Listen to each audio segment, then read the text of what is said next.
तो hello guys, welcome back to my new YouTube channel video. और आज हम लेकर आए हैं जुपिटर का ओनरशिप रिव्यू। और ये जुपिटर किसकी है? सौरभ भाई की। वेलकम बैक सौरभ भाई, कैसे हो? भाई बस बढ़िया। तो सौरभ भाई को जो मेरे चैनल से जुड़े हैं वो लोग पहले से ही जानते हैं। सौरभ भाई हमारे साथ काफ़ी जगह घूमते भी रहते हैं, तो इनके पास एक जुपिटर भी है, तो हमने सोचा इसका ओनरशिप रिव्यू डाल देते हैं। काफ़ी सारे लोग डिमांड कर रहे थे, तो और एक्टिवा भी इनके पास है, तो कंपैरिजन वीडियो होगी। तो सबसे पहले स्टार्ट करते भाई, जुपिटर क्यों ली थी आपने? भाई जुपिटर हमारे पास एक्टिवा थी पहले भी। अच्छा। तो पुरानी एक्टिवा थी, हमने सोचा कुछ अपग्रेड किया जाए, इस बार कुछ नया लिया जाए। उस टाइम पे जुपिटर अच्छी थी। और इनफैक्ट उस टाइम पे आपको एक चीज़ और पता होगी कि एक्टिवा के अंदर ना ये वाले सस्पेंशन नहीं आते थे। अच्छा। ये आप दिखाओ यहाँ पे, ये बाइकों में जो सस्पेंशन आते थे ये नहीं आते थे। एक्टिवा में जो सस्पेंशन आते थे ना, वो उस तरह के सस्पेंशन आते थे जो कि बचते थे, उतना कंफर्टेबल राइड नहीं देते थे गड्ढों के अंदर। तो ये एक रीजन था आपका जुपिटर लेने का? उस टाइम पे मतलब एक्टिवा से प्लस में थी, ये प्लस में थी, बाद में आई है स्कूटी। तो उस टाइम पे ये कितनी कॉस्ट करी थी आपको? मुझे लगता है 4-5 साल हो गए होंगे। ये एक्चुअली टॉप मॉडल है, क्लासिक। इसमें काफ़ी सारे मॉडल्स आते हैं जुपिटर के अंदर। तो ये क्लासिक मॉडल है। तो इसके अंदर क्या है कि ये सबसे टॉप मॉडल है। तो कॉस्ट कितना पड़ा था इसको आपका? ये ऑलमोस्ट यार मेरे ख्याल से 85-90 के आसपास पड़ी थी। 90,000 के अप्रोक्स आपको पड़ी थी। आज के टाइम में तो मुझे लगता है 1 लाख क्रॉस कर गई है। फाइनेंस करा के मतलब 90 के आसपास पड़ी थी। आज के हिसाब से तो मैं बोलूँगा मोर देन लाख होगी। मोर देन लाख क्रॉस कर चुकी है। ठीक है, तो हम इसमें किसी पावर फिगर की बात नहीं करेंगे, हम सीधा ये ओनरशिप रिव्यू है तो डिटेल में जाएंगे। तो आपको अभी तक इसमें 5 पॉजिटिव चीज़ों की अगर मैं बात करूँ तो वो कौन सी लगी है? भाई देखो, मेरे को सबसे अच्छा इसमें जो लगता है वो एक्टिवा। देखो, इसका मेन राइवल एक्टिवा ही है, मेन तो। ठीक है, सबसे ज्यादा। और आपके पास एक्टिवा भी है? एक्टिवा भी मेरे पे नई वाली भी है, पुरानी भी थी और नई वाली भी है। अगर मैं कंपेयर करूं उससे तो इसका राइड कंफर्ट अच्छा है, मतलब सिटिंग कंफर्ट अच्छा है।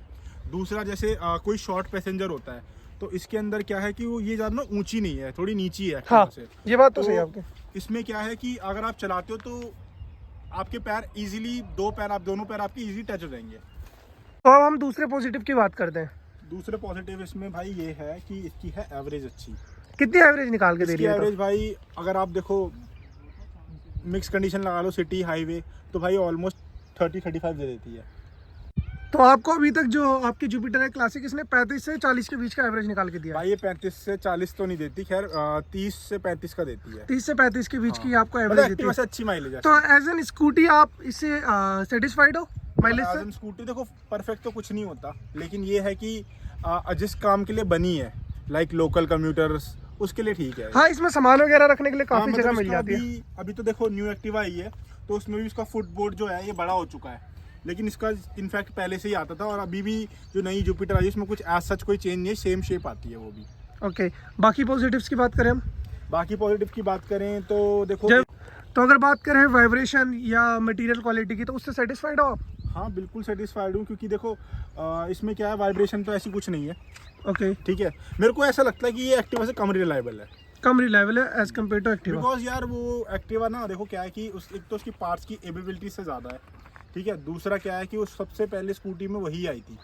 बट एक्टिवा इससे हायर सेगमेंट में आती है और इससे रेंज में भी ज़्यादा है ना? नहीं, हायर सेगमेंट में नहीं आती, बहुत ये एक ही सब सेम मतलब कॉम्पिटिटर है। बट प्राइस में वो ज़्यादा है इससे? नहीं, सेम प्राइस की आती है। सेम प्राइस में आती है, बल्कि ये वाली ज़्यादा महंगी आती है आज की डेट में। ओके। और इसमें इतने सारे हैं, ZX, ये तो क्लासिक है, ये तो टॉप है। ओके, और बात करें इसकी हैंडलिंग की, तो हैंडलिंग से सेटिस्फाइड हो? हाँ, हैंडलिंग सही है। देखो मैं अब आपको बताऊं, अगर आपको किसी लेडीज़ के लिए चाहिए, कोई वुमेन लेडीज़ अगर आपके घर पे है, तो एक्टिवा से ज़्यादा अच्छी है ये, क्योंकि इसका राइड कंफर्ट अच्छा है और इसकी थोड़ी सीटिंग पोजीशन लो है। ठीक है, बात करें नेगेटिव्स की, तो आपको अभी तक इसमें क्या क्या नेगेटिव्स लगे? मुझे इसका जो सबसे बड़ा नेगेटिव लगता है वो इंजन का लगता है। अगर जैसे इसके अंदर 2 आदमी बैठते हैं तो ऐसा लगता है कि दम तोड़ रहे हैं। वो जो आवाज़ आती है इसमें से, झूं सी आवाज़ आती है बिल्कुल। अच्छा, और बाकी नेगेटिव्स की बात करें तो ये अभी तक एक ही नेगेटिव है इस मुझे ये नेगेटिव लगा है। दूसरा नेगेटिव ये लगा है कि जैसे ये ना नीचे लगती बहुत ज़्यादा है। हाँ, इसके जो ग्राउंड क्लियरेंस है काफ़ी कम है। अभी देखो साइड स्टैंड पर है, बट उसके बाद भी आप देखोगे कि ऐसे बिल्कुल झुकी हुई सी लग रही है, बिल्कुल ऐसा लगता है बहुत ज़्यादा टिल्ट हो गई है। और दूसरा मेरे को जो एक चीज़ लगती है इसके अंदर, जैसे इसके अंदर ना फिट एंड फिनिश की थोड़ी दिक्कत है। और जैसे मतलब कुछ पार्ट्स इसके जैसे चल जाते हैं तो बचते रहते हैं, जैसे ये हो गया। ठीक है ना, प्लास्टिक क्वालिटी भी थोड़ी हल्की लगती है, मतलब उतनी हैवी नहीं है। तो आप इसको ऑलमोस्ट 70,000 प्लस किलोमीटर चला चुके हो, और उसके बाद अगर आपको किसी को, फ्रेंड को या किसी रिलेशन में किसी को सजेस्ट करना हो कि आप एक्टिवा ले या जुपिटर ले, तो आप क्या करना चाहोगे उस पर? देखो, अगर कोई आपके घर में जैसे लेडीज़ है या कोई गर्ल्स वुमेन्स स्कूटी चलाती हैं, तो मैं तो उसके लिए भाई ये सबसे ऊपर रखूँगा ये स्कूटी। इसलिए बिकॉज इसकी एक तो हाइट कम है, ठीक है। दूसरा इसके अंदर ना इनिशियली इतना पुलिंग पावर अच्छी नहीं है इसकी, उसकी अच्छी है, एक्टिवा की अच्छी है इससे। तो आप क्या सजेस्ट करोगे अगर मैं एक वर्डिक्ट दूं कि सिंपल वर्ड्स में अगर मैं बोलूं कि हाँ या ना, ये लेनी चाहिए नहीं लेनी चाहिए? बिल्कुल रिकमेंड तो बिल्कुल करूंगा, बिकॉज एक इंडियन ब्रांड है टीवीएस, आफ्टर एक्टिवा यही सबसे ज़्यादा बिकता है। तो अगर आपकी एक्टिवा के आपके पास एक्टिवा भी है तो आपके एक्टिवा के बाद आप दोबारा जुपिटर लोगे या फिर एक्टिवा ही लोगे? अभी तो ये कुछ नहीं कह सकते क्योंकि जुपिटर भी तो सेम आ रही है। अगर कुछ हाँ अच्छा कुछ कंपनी करती है, मतलब जो कमियां इसके अंदर हैं वो सुधार कर लेती है, तो ऑब्वियसली ये अच्छी स्कूटी बन सकती है। तो आप जुपिटर को 5 में से कितने स्टार देंगे? मैं तो इसको अगर 5 में से अगर मैं बोलूँ तो मैं इसको 3 के आसपास दूंगा। 3 स्टार, ठीक है। तो गाइज ये थे सौरभ भाई और ये देखा आपने इनकी जुपिटर का ownership review. Thank you Saurabh भाई चैनल में फीचर होने के Thank you लिए। भाई, thank you। और एक बार सब्सक्राइब करने के लिए तो बोल दो भाई गौरव भाई को, गौरव सियाल चैनल को सब्सक्राइब कर लो। काफ़ी लोग वीडियोस देखते हैं, सब्सक्राइब नहीं करते, और अभी न्यू चैनल है तो उसको बिल्कुल सब्सक्राइब करिए और लाइक। जब देखो आपका कुछ भी मतलब डाउट हो कमेंट में बताइए कि आपको ऐसी वीडियोस बनानी चाहिए, बिकॉज इनिशियली अभी क्या है कि वीडियोस काफ़ी मतलब कि ट्रैवलिंग की बन रही हैं, बाइक्स की बन रही हैं, तो जैसे भी आपका सजेशन होगा उसी के ऊपर वीडियोस बनेंगी। ठीक है। Thank you guys, bye bye.